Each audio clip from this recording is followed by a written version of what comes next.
Hi, everybody. So today, because I've been having so much fun doing these reviews, I'm going to review The Mist, which came out in 2007. And it was based on Stephen King's novella of the same name, published in, I believe it was Skeleton Crew. And it's a story about a commercial artist by the name of David Drayton, I think is the last name. And he lives in a little town that's on the water. It's like a resort kind of town. And they have a big storm and this mist comes in. And at first they don't think it's anything. I mean, they've seen things like that in the past, but then weird gross things start coming out of it. So I'm watching so I'm going to watch the movie and talk along. Now, I have figured out a way to sort of rig the camera to show you what I'm looking at. And see, there's a little bit of it. So for copyright reasons, I'm not going to show too much of it. What I did like about this was the artwork there. I thought that was pretty cool because they're all covers, right? So you've got the gunslinger there. You've got the other one. I think it's one of those Storm of the Century, something like that. But it's familiar with if you've seen some of the artwork around Stephen King covers. The commercial stuff is pretty cool. So it's after the storm. A big tree went through the front of their house, and his big painting that he was working on is ruined. And it's right now it's kind of devastating, but things are gonna get a whole lot worse much sooner. So he's gonna go to the grocery store, but he runs into his neighbor. Now, remember in the book, this was actually kind of a section of the book that he didn't get along with his neighbor at all. His neighbor was a rich lawyer from somewhere, and he had some kind of lawsuit or something. And I remember the rich neighbor's wife had just died, and he'd lost a bunch of weight from stress, so he just didn't look well. And then the guy kind of had to suck up his pride to ask David to take him to the grocery store because his car was destroyed, as it is in this movie. And it's Andre Braugher who played Holt in Brooklyn Nine-Nine. Is one of my favorite characters ever. I love that show, and I love Holt. Now Thomas Jane has been in a few of these films. He seems to not be doing as much lately, but in the kind of mid to late aughts, he was kind of everywhere. He was on the TV show Hung. He was the Punisher. And he's done quite a bit, and now he's been doing these Stephen King things. All right, so now they're in his Scout, and I've never known anybody who drives a vehicle that looks like that. Like, how is it that somebody just happens to have that? So let's see if we can get the. So they're watching. They're driving through the wilderness there. I know it's not really a good way to show you. I was going to try to show you the vehicles, all the military stuff going by, but I missed it. And now they're talking about the Arrowhead Project, which they mentioned in the book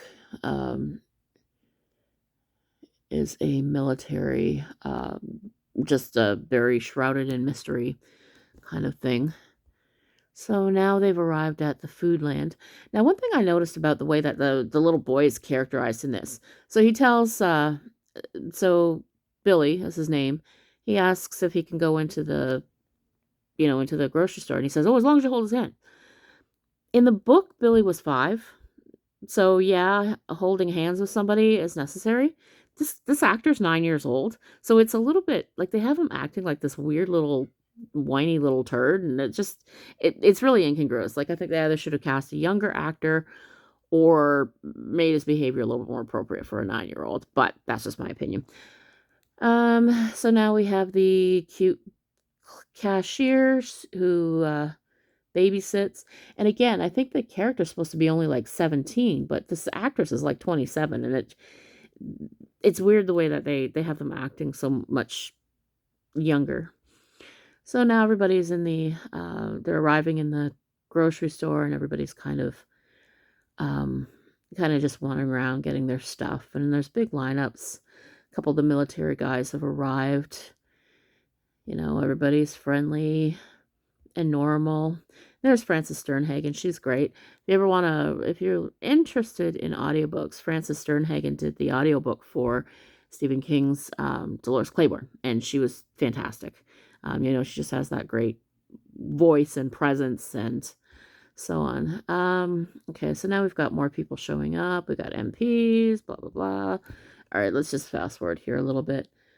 Okay, so now Melissa McBride, that's another thing that I liked about this Frank Darabont, because Frank Darabont, did the production. You see so many of the actors later on The Walking Dead. So Melissa McBride, of course, plays Carol on The Walking Dead. And the actress, Lori something, I can't remember her name. She played Andrea in The Walking Dead. Didn't like the character Andrea, but I do like the actress. And then the actor who plays Dale is also in this, and he's the guy that is running around saying, hey, there's something in the mist. They got somebody else. I feel kind of bad for the Melissa McBride character. She's only listed as the woman who has to get home to her kids. All right, so she goes out, and so the next big thing that happens, now they kind of know there's something in the mist, and it's not very pleasant, not very friendly. So they go into the holding dock, and okay, what do we got here? Oh, it's reflecting. So this poor guy, this poor kid, goes, and they're trying to figure out what's out in there, and and here's where we realize that this is something otherworldly, and this is a good scene. This is another one of those, there's a bomb under the table kind of moments. There's something out there. You don't know what it is. All you know is that Dale came in with his nose all bloodied and yelling about something in the mist. And here we go. Oh, big tentacles got him. Although, you know what? That pratfall, when somebody gets their leg pulled out and falls on their back, is always falling on a banana peel, and there's something slightly funny about it, and it's really inappropriate because this poor guy dies an absolutely horrible death. But so the CGI is not too bad,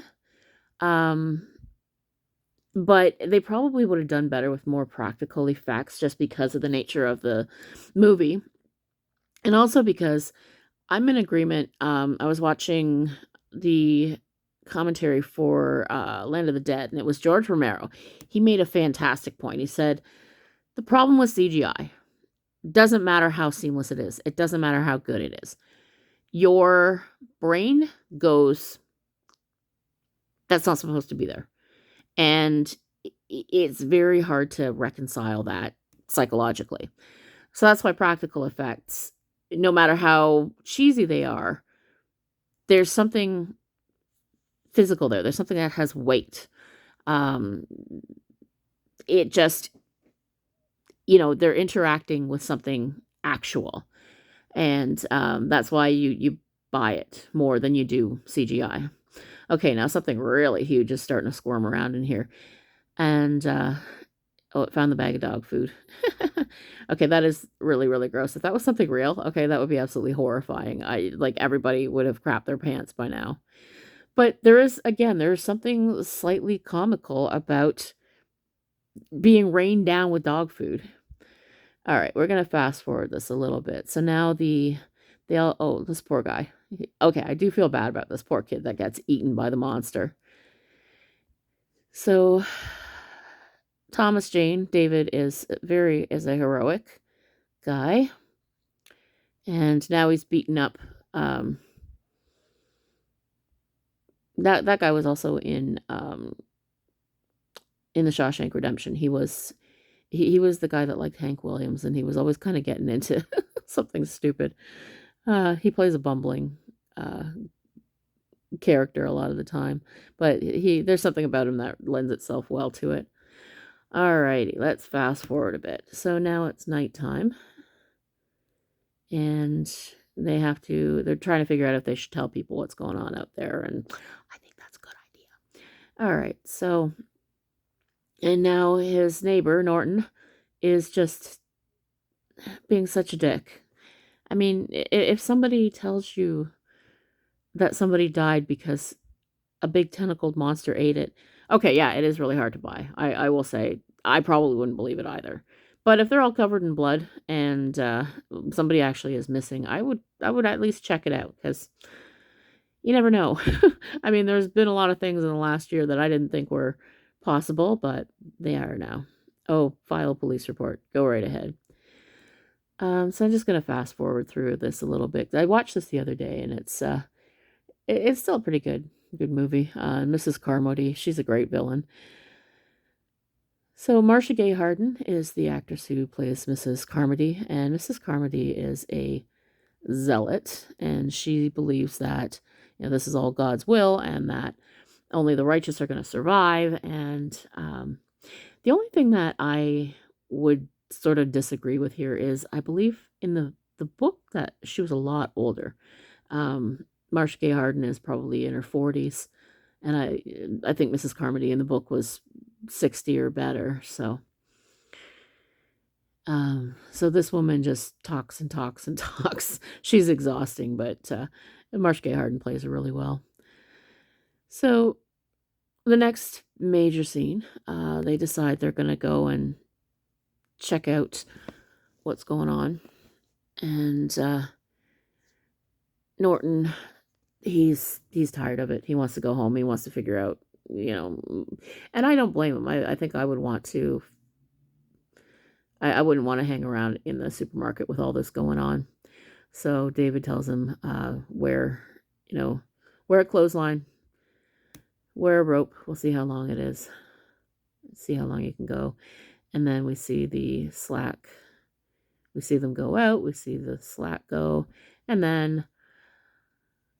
then he gets pulled back. Now, in the book, I believe when they pulled back the clothesline, it was only like the last 10 feet were bloody or something. But in this, they actually pull back the guy's legs. So, all right. So now they were barricading the windows.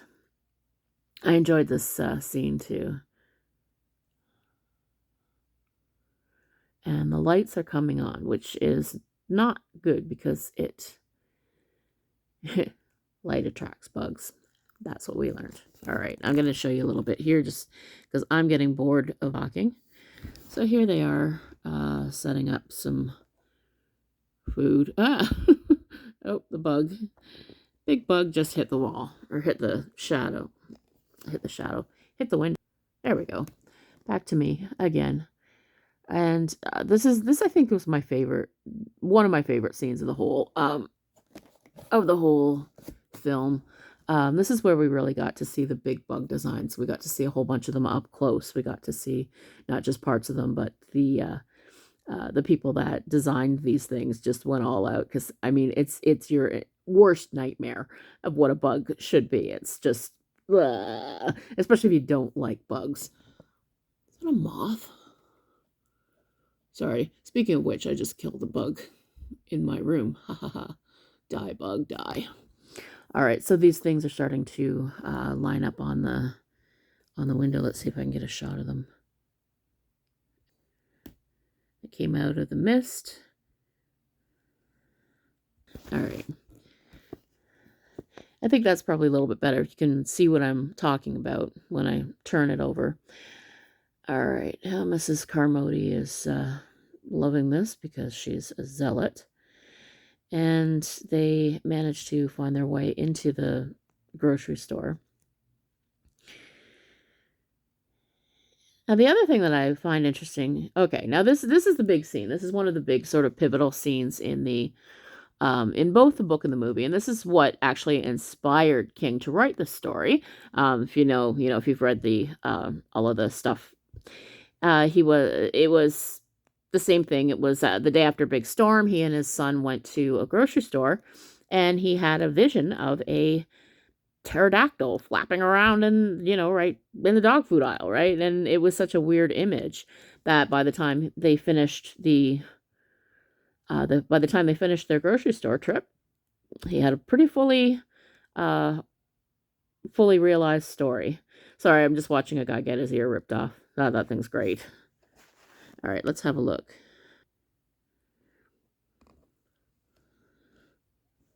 Okay, so this lady's dying. Let's see if we can just get her Fast forward a bit. No, doesn't want to do that. Okay. I had thought I could, oh, come on. Hang on a second. Okay, now we're back. My stream froze up a little bit. So I'm watching The Mist on Prime, on Amazon Prime. And now that, things are starting to happen, people are starting to believe Mrs. Carmody, which is not good. You don't want to believe the zealot ever, because she's nuts. Okay, so now they have to sit around and figure out what they're going to do.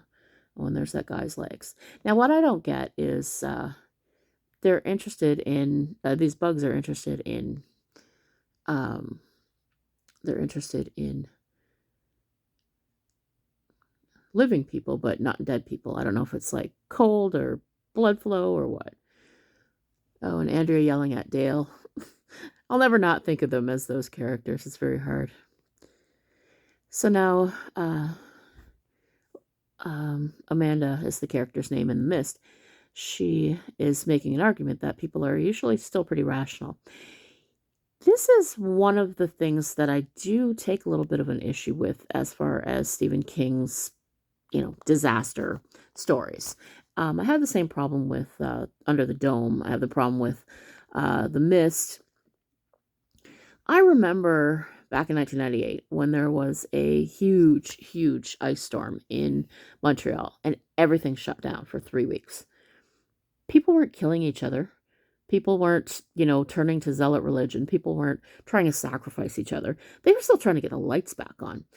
And, these things, like, people don't turn savage very readily. And they certainly don't do it in the matter of a couple of nights or a week or what have you. But I guess for the sake of narrative, you do have to, tensions running high. And I don't know, maybe in America they would be different. Maybe it's because they were in Montreal and Canadian that they still were trying to help each other. But I don't think so, even of Americans. I mean, every time there's some kind of disaster, you see people pitching in, you see people donating clothes and money, because they know that the people who are supposed to help them can only go so far. So they have to help each other. And in doing so, that's how they help themselves. Alrighty. So now, this is another big scene coming up. Hang on a second. All right, so after much teeth gnashing and arguing with his son, David went with the group to the pharmacy next door to try and get some pain medication. And this is another really memorable scene. I mean, this is where it really cemented as this is like everyone's worst nightmare if you don't like bugs. So these people have been attacked by these horrible prehistoric spider creatures, and this one poor guy is actually still alive, and he's I guess the word I'm looking for is incubating something really horrifying.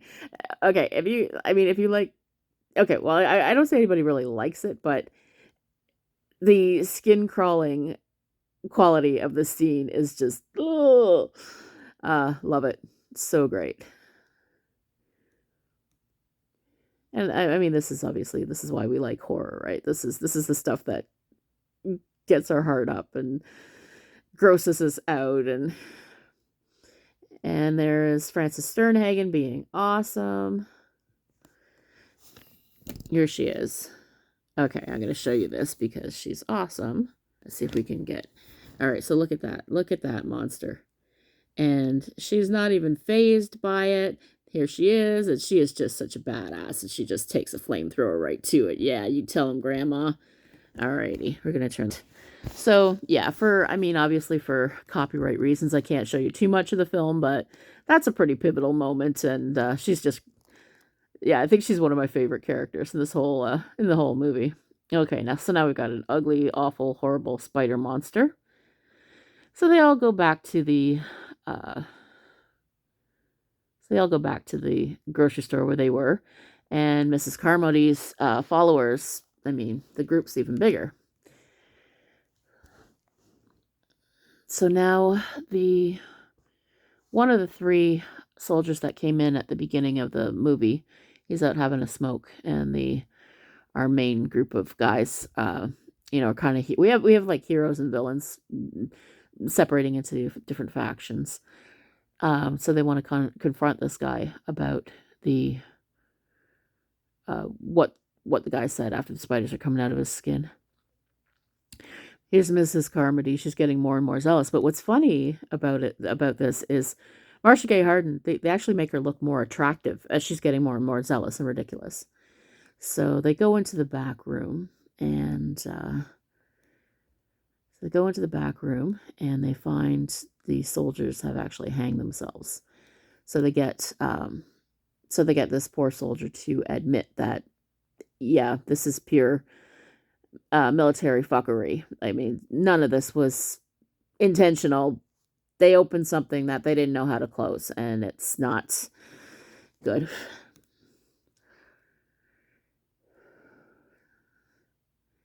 Oh, and here's Mrs. Carmody again. Sorry, I just love watching Marcia Gay Harden be this ridiculous zealot. So now she's trying to add she's trying to make the whole argument that we're destroying the secrets of life, so that now he's punishing us for doing all this, right? Hang on a sec. Now my stream's frozen again. Okay. Now I'm back. Now this poor guy. I do actually feel a little bit sorry for this guy because it's kind of gross and horrible and monster. There's something else coming out of the mist. Now this guy here, they decide to make him a sacrifice. And I read that Stephen King actually thought that was in a way better what he had thought of to do in the book. So now that they've sacrificed something, then Mrs. Carmody's promising that this thing's not gonna do anything to them, right? Alrighty. So now it's the middle of the night and everybody's kind of fitfully trying to sleep. And David knows he's got to go. He's got to get out. There's just nothing else that can go on here. So they decide, okay, the grocery store manager says, yeah, we've got some groceries set aside. Let's go. And they all get up and they all decide they're going to leave. And it's been a long time since I read the book, but I seem to remember it happening pretty close to that. But I seem to remember it being not that early in the day. Like it was a little bit later when they tried it, but maybe this is a pretty close adaptation. Hang on a sec.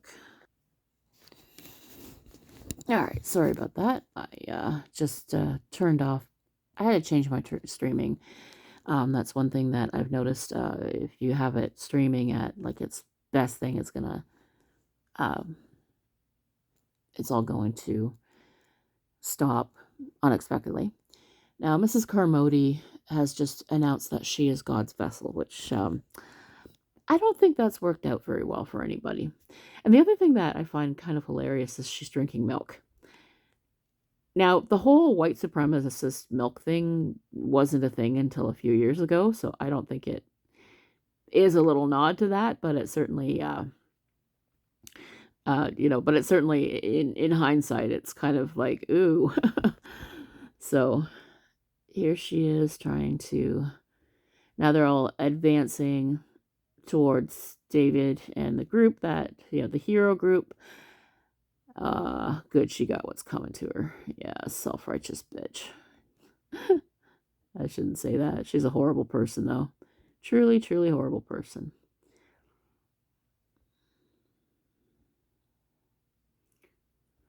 But you know what? I don't remember that happening in the book. It might have, but I don't know for sure that it happened the same, that Mrs. Carmody's fate was the same in the book. I mean, they did, exaggerate things a little bit. All right, so now they finally managed to get away, get to the scout, which you do kind of get the doomed sense that, the worst is at least it's the devil, what's behind them. But the worst could still be yet to come because they don't really know everything that's out there. All right, so now we've got. All right, let's just watch. This is great. So look at how scary that thing is. Ah! All right. Like I said, the big bug design was absolutely fantastic in this. Look at how scared everybody is. I know I'd be terrified if something like that was crawling over my car. All right. So now he's got a gun, and now they're just trying to drive in the mist. Another thing that I really, really enjoyed about this is that wonderful music that they played at the end of as everybody goes on. I mean, there's this wonderful sense that it's foreboding and it's angelic and it's Judgment Day, and it's this music is just spectacular.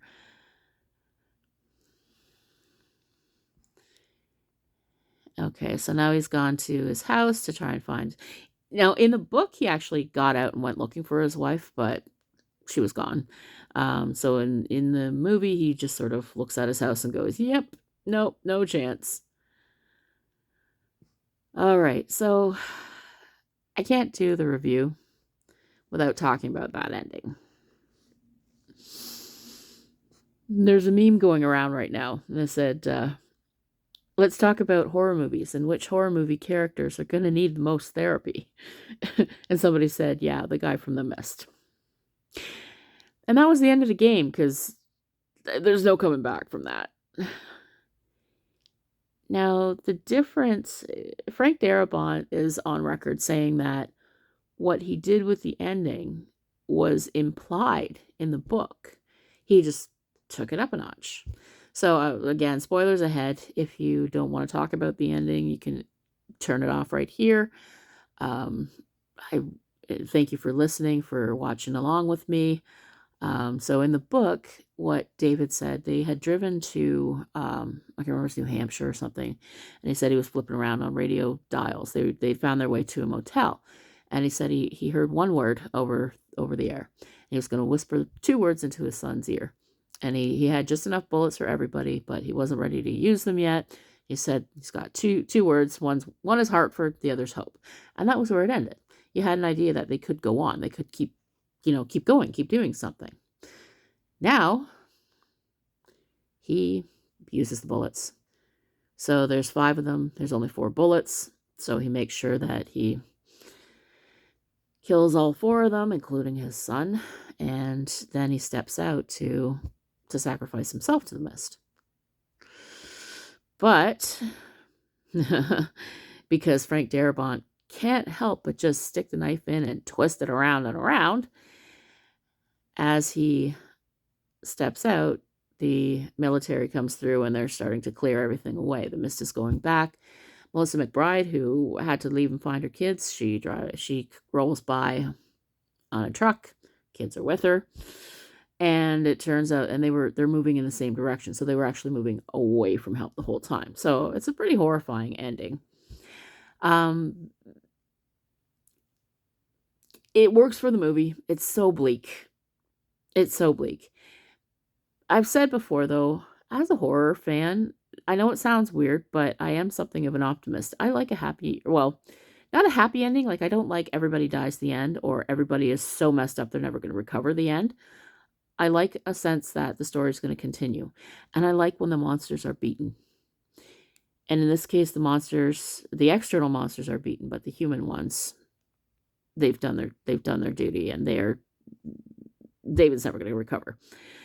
So, that ending, I mean, certainly one of the most powerful endings, but and it's probably one of the most divisive endings among horror fans and among Stephen King fans. And somebody even recut the ending so that so that it matches the ending in the book, and it's out there. You can find it on YouTube if you look. So anyway, thanks for reviewing and revising and rewatching The Mist with me, 2007, starring Thomas Jane as David Drayton, and a guy that learns some pretty horrible lessons along the way. And happy Halloween, everybody. Hope you're reading lots of great horror. Have a great day.